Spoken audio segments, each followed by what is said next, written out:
Уфа готовится принять Международный форум здоровья и туризма на Рахате. Об этом поговорим сегодня в программе «Интервью». Здравствуйте. Я представляю гостя в студии. Денис Вахов, идейный вдохновитель этого форума, соорганизатор. Денис Леонидович, здравствуйте. Доброго дня. Итак, предстоит грандиозное мероприятие, международный форум, да, причем это не просто на Рахате, да, прийти и попариться, это уже международного уровня мероприятия. Чем удивят в этом году организаторы? Ну, всегда есть, во-первых, спикерская программа, потому что приезжают лучшие специалисты, и в этом году приезжают специалисты не только из России, но и из других стран. Всегда интересно послушать, обменяться опытом, узнать о новых тенденциях, направлениях в банной индустрии. Конечно же, это чемпионат России по коллективному парению. Это одно из самых ярких, красочных мероприятий, которое вообще происходит в банной жизни, потому что собирается очень много людей, все очень позитивные. Пармастера стараются передать все, что только можно, душевного, хорошего, теплого. И, конечно же, это печи, производители не только печей, но банных комплексов, строители, инженера, технологи. Все собираются сегодня в Башкирии для того, чтобы провести это замечательное мероприятие. Ну и, наверное, третье – это знакомство с баней. Для большинства людей баня – это очень жарко, это высокая температура, но на банном фестивале на Рахате все по-другому. Здесь очень лайтовые программы, очень мягкие бани, заходят и женщинам, и детям. И даже если приходят столевары, то специально для них готовится программа так, чтобы эгегей было вкусно. Денис Леонидович, вот многих, наверное, это и останавливает. Не то, что там баня жаркая, да, как-то это еще, может быть, перетерпеть можно, но что это коллективно, что это не стационарно, что это вот импровизированная площадка для банной. Как с этим быть? То есть не всегда, не каждый готов остаться в купальнике вот при коллективном парении. Не каждый. Но это такое социальное мнение. На самом деле в жизни человек очень простой. Мало чего стесняется, мало чего боится. Но когда мы выходим на люди, да, то сразу же мы начинаем подмечать. У кого-то большой живот, у кого-то прыщик, кто-то не так выглядит. Мы социально не адаптированы в обществе. Это, конечно, останавливает. Ну и сам факт бани, где нужно действительно раздеваться до купальника, заходить, какая-то гигиена, какие-то души. Вроде все не предназначено для такого вот кайфового отдыха. Но на самом деле это не так. Вся история заключается как раз в простоте отношения к людям, к самому себе. И вот в этом мире, в банном, это как раз и происходит. Это людей и удивляет. Но нужно прийти попробовать, потому что как будто немножко страшновато. Но те, кто попадает, они становятся адептами и бани, и вообще этих мероприятий, потому что люди, которые собираются в банях, это особая каста людей, которая добра, которая счастлива, которая пытается что-то принести доброго, полезного для людей. Поэтому, конечно, прийти некоторым людям сложновато, но если вы сделали этот первый шаг, то точно не пожалеете об этом. Денис Леонидович, вот тогда для кого это мероприятие? Для предпринимателей, для обычных людей, которые просто прийти, узнать, что такое баня, да? Для кого оно? Прежде всего для обычных людей, для жителей Башкирии. Потому что это знакомство с культурой, я еще раз повторю, что для многих баня это очень жарко. Это неправильное суждение. Баня это всегда тепло и очень мягко. И когда мы говорим с людьми об этом и показываем, конечно, люди становятся потребителями этой услуги. Они ходят в бане с профессиональными уже пармастерами. Они строят у себя на дачах и на своих земельных участках небольшие банные комплексы для себя, для своей семьи, для друзей.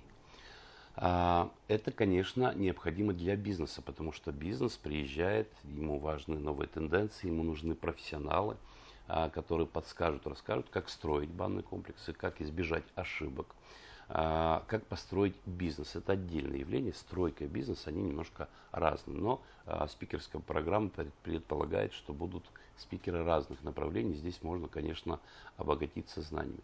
Конечно, сюда приходят и дизайнеры, и архитекторы, потому что баня это сложное техническое сооружение, и просто архитектурных знаний недостаточно, чтобы построить качественный, хороший комплекс. Поэтому, в общем-то, это для всего населения и для самой Башкирии, потому что, знаете, проводить в Башкирии такое мероприятие, это достаточно серьезная история. У нас посоревноваться с Башкирией может только Москва, и то тут, знаете, вот кто покруче. Я бы сказал, что Башкирия здесь прямо рулит вот этим процессом. Это очень здорово. Причем на этот раз мероприятия международного уровня, да, будут гости из других стран. Да, будут гости из других стран, но надо сказать, что Башкирия проходит чемпионат по коллективному парению. Не случайно сказал это слово, потому что, в принципе, весь этот праздник посвящен коллективным мероприятиям, и оно сегодня уже начинает развиваться не только в нашей стране. Провели первый чемпионат уже в Белоруссии, в Казахстане, то есть это движение набирает обороты. В ближайшее время это будет Узбекистан. Иногда мы выходим даже на азиатские страны, пока тихонечко, помаленечку, но я думаю, что в будущем, конечно, это движение будет международным. И, соответственно, люди не только с регионов, но и из других стран уже приезжают на мероприятия, чтобы посмотреть вообще, как это все проходит. Им же хочется тоже делать так красиво и вкусно. Денис Леонидович, вы стояли у истоков развития этого мероприятия, вы были идейным вдохновителем. Почему вообще, откуда возникла эта идея? Предполагали ли, что форум вырастет до таких масштабов? Ну, на самом деле, вся история началась с бани на крыше. Есть у вас такая баня, которая является не первый раз уже лучшей баней года в нашей стране. И там работал очень хороший мастер Ильгиз. Его хорошо знали, потому что это прекрасный человек, прекрасный педагог, учитель и пармастер. И когда-то в Башкирии просто люди, которые имеют отношение к банному миру, приезжали сюда, чтобы пообщаться с учителем, с наставником. Иногда мы приезжали, чтобы пообщаться. Все-таки это очень важный момент, когда люди общаются между собой. Поэтому это движение началось немножко раньше. Но в какой-то момент республика проявила инициативу и сказала: ребята, вы тут собираетесь, а чего бы не сделать вот какое-то яркое зрелищное мероприятие. Конечно, без помощи правительства мы бы, наверное, не смогли организовать такое крупное мероприятие. Но они проявили инициативу, они действительно помогли в этом направлении, а наша задача была технически собрать гостей, собрать производителей и спикеров, подготовить площадку, технически подготовить. Это сложная задача. И таким образом у нас появился новый праздник в нашей стране, который называется сегодня Нарахати. Расскажите, чем он еще будет интересен в этом году? В том плане, что в выходные это, как правило, хочется родителям провести с детьми. Естественно, придешь с детьми. Будет ли чем заняться ребенку? Самим родителям, но Знаете, не только же да, париться. Для детей, наверное, это лучшее мероприятие, лучший праздник, потому что родители просто своих детей не видят. Во-первых, очень много водных локаций. Чаны, бассейны, купание, плескание, пенные вечеринки. Для детей там очень много развлечений. И дети всегда как раз там тусят по полной программе. А родители... Лучше родителей. Да. А для детей это прямо счастье. Для детей там есть площадка, где, например, есть у нас северные олени. У нас есть коллега, наш партнер, наш друг, Хадри его зовут. Он снимал, он ведет целое направление, которое посвящено малых народов, и он показывает ту культуру, которая, собственно говоря, живет еще в некоторых глубинках нашей страны. Олени – это очень яркая картинка, их можно погладить, их можно покормить. Детишки всегда рядом с этими оленятами стоят, потому что это кайф. Вот не зоопарк, а вот прямо вот живое общение. И это очень здорово, и вообще эта локация сама по себе интересна, потому что там стоят чумы, там звучат бубны, там происходит какой-то шаманизм. Он просто яркий, он интересный, к нему можно по-разному относиться, но побывать в таком чуме, на таком представлении, это всегда очень эмоционально, ярко, вкусно, прям вот здорово. Ну и вы говорили о том, что будет насыщенная деловая программа. Кто из спикеров приедет, вот кого бы вы отметили?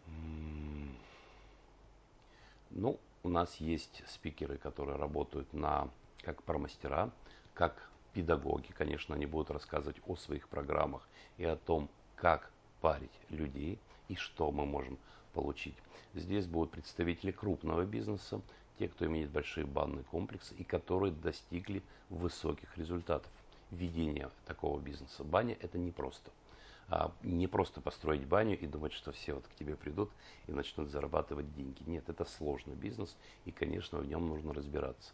И специалисты, которые, собственно говоря, приезжают, это крупные бизнесмены, крупные игроки, которые делятся своим опытом. Есть немного истории. есть немного будущего. Прямо вот список конкретных людей, которых я видел в спикерах, это прежде всего Иван Бояринцев, Геннадий Бартухин, семейство Стерликовых. Наша компания будут представлены представители из Башкирии, это министр спорта и туризма. Руслан Таирович Хабибов. Да, вот, поэтому там прямо красавцы выступают.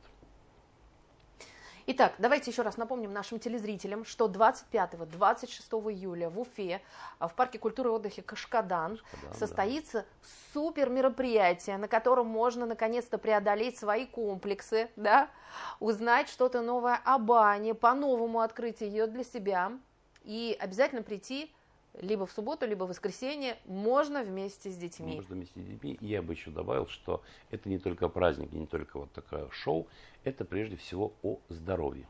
Это прежде всего о самом себе. Потому что в бане человек начинает восстанавливаться в тот день, когда паришься, не старишься. Это не случайные поговорки, потому что баня дает высоченный иммунитет, здоровье, работоспособность. Это очень важно. Ну и есть там направление, которое относится не только к физиологии, но еще к какому-то немножко внутреннему состоянию, когда человек может раскрыться, почиститься, облегчиться. Это не для всех, но те, кто хочет немножко разбираться в себе, обязательно найдут площадки, где можно не только обогатить свое тело здоровьем и энергией, но еще немножко что-то душевного приобрести для себя. Перезагрузиться. Но еще баня – это лучшая спа-процедура. Если вы в хороших руках, то это безусловно так. Спасибо огромное, что пришли сегодня к нам в студию, рассказали, причем так вкусно, так замечательно, что уже хочется приблизить это мероприятие. Пусть оно получится, пусть гости придут. Ни погода не помешает, пусть с погодой повезет. Я помню, в один из предыдущих годов был дождь. Ну и дождь тоже не помеха. Пусть все будет хорошо. Спасибо огромное. Приходите. Это была программа интервью о предстоящем международном форуме здоровья и туризма на Рахате, который примет Уфа уже в эти выходные. Мы бы говорили в программе интервью. Я Роза Хабибуллина, мой собеседник Денис Вахов. Спасибо, что были с нами. До свидания.